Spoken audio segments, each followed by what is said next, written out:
This is a narcissistic society, where the losers are pushed to have less and less, and the winners take more and more, without regard for consequences. Now, such societies inevitably always explode. It's a question of time. They always end in social unrest, bloody rebellions, bloodshed, massive wars, tens of millions dead. Always happen, always will happen.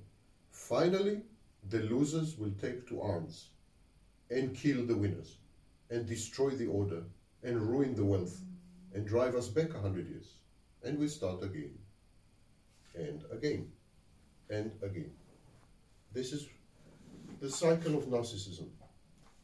Narcissism is not linear. It doesn't lead from point A to point B. Narcissism is cyclical. It always brings us back to the starting point. Always we have to start from zero with narcissism. Consider, for example, Adolf Hitler. Adolf Hitler took a relatively strong or relatively big Germany. Look what he left behind in 1945. Look what the Germans had. The Germans had to start from zero. There was nothing there. Total obliteration. Nothing was left. That's narcissism. So that's the first problem. The second and even much bigger problem is that narcissism is a religion. That is something no one understands. No one understands. I'm trying now, last 6 months, to make people understand this. Narcissism is not only a mental health disorder. It's not only a principle according to which we organize society. It's not only a principle which can explain to us many things that are happening around us, in our relationships, in our politics, and so on. It's not only these things, but it's a new religion, similar to Islam, or to Christianity, or to Judaism, or to Buddhism. It's a new religion, but it's an extremely malicious, toxic, and dangerous religion. Never before has there been anything remotely similar to this religion, because it has a few features that no other religion ever had. But before I go into that, do I have your permission to talk about this? Yes. Yeah? Before I go into that, I want to explain why I'm saying it's a religion. Consider how narcissism is formed, how it becomes. What happens is there's a child. The child is abused by the parent. Abuse can have many forms. Abuse means when the child is not allowed to separate from the parent. The child is not allowed to become an individual. When the parent subsumes the child, takes over the child. So it could be via sexual abuse, and physical abuse, or verbal abuse, but it could also be by using the child to realize the parent's unfulfilled dreams, or by using the child for some other form of gratification, for example, parentifying the child, or by triangulating with the child, teaming up with the child against the other parent. Whenever the child is used as an instrument or extension of the parent, whenever the parent does not respect the child's boundaries, this is abuse. So some children react to abuse, a minority, react to abuse by developing narcissism. But what is narcissism? The child creates a separate entity, the false self. The false self is everything the child is not. The child is helpless. The false self is omnipotent, all-powerful. The child cannot predict the behavior of his parents, his capricious, violent, aggressive, abusive parents. The false self is omniscient, knows everything. The child is told by the parents that he is imperfect, not brilliant, unworthy, and a bad object. The false self is perfect and brilliant. But when we have an entity that knows everything, has all the power in the world, and is perfect, what is the name of this entity? It's a God. This is God. God is omnipotent. God is omniscient. God is perfect. The child creates a God. The false self is a God. It's a religion. It's a religion with one God, the false self, and one worshipper, one adherent, the child.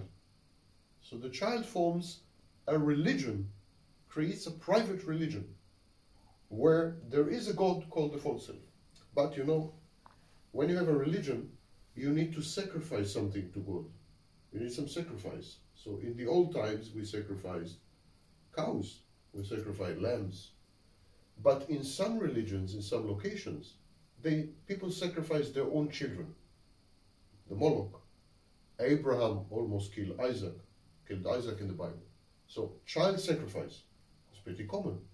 What happens in narcissism? Same, child sacrifice. The child sacrifices his true self to the false self. The child says to the false self, my God, the false self, here I'm giving you my true self as a sacrifice. I'm killing my true self for you. And you will be from now on my God. Narcissism starts as a private religion. And then every narcissist is a one-man religion, a one-man cult. When we have a society full with narcissists, we have a society full with gods. We have a society full with worshippers. We have multiple cults. Narcissism is therefore a non-monotheistic religion. So going back very long time, it's paganism. It's a form of paganism. We're going back very long time, before monotheism.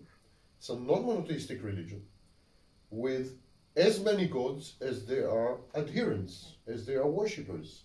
But still it's a religion. It has all elements of a religion. It has sacrifice, it's a worship, it has perfection, it's a religion. So it's the first network religion. It's the first distributed religion.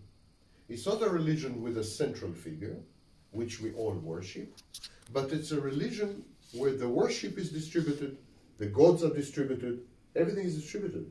It's a modern religion. It's the first modern religion.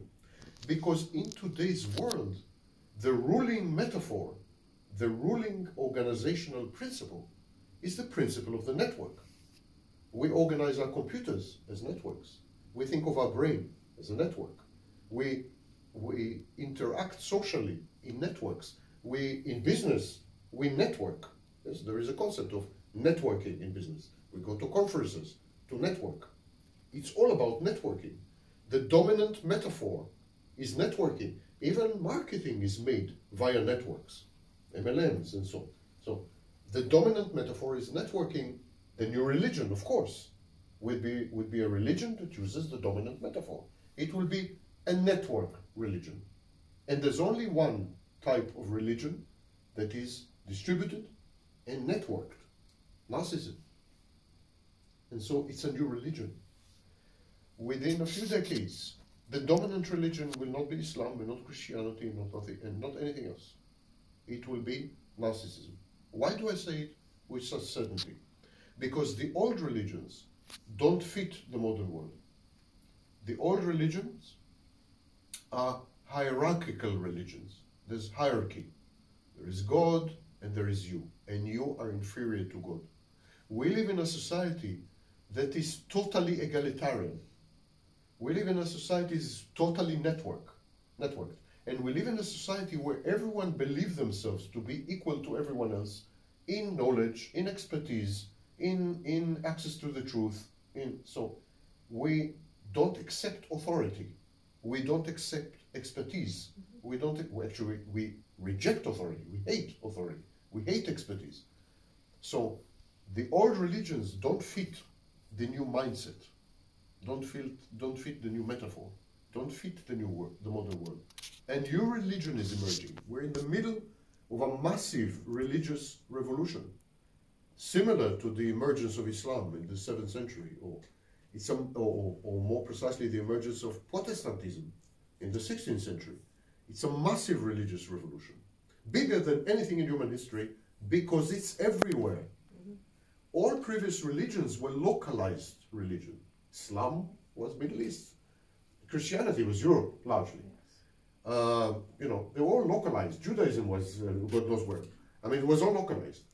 This is the first global religion, because we live in an age of globalization.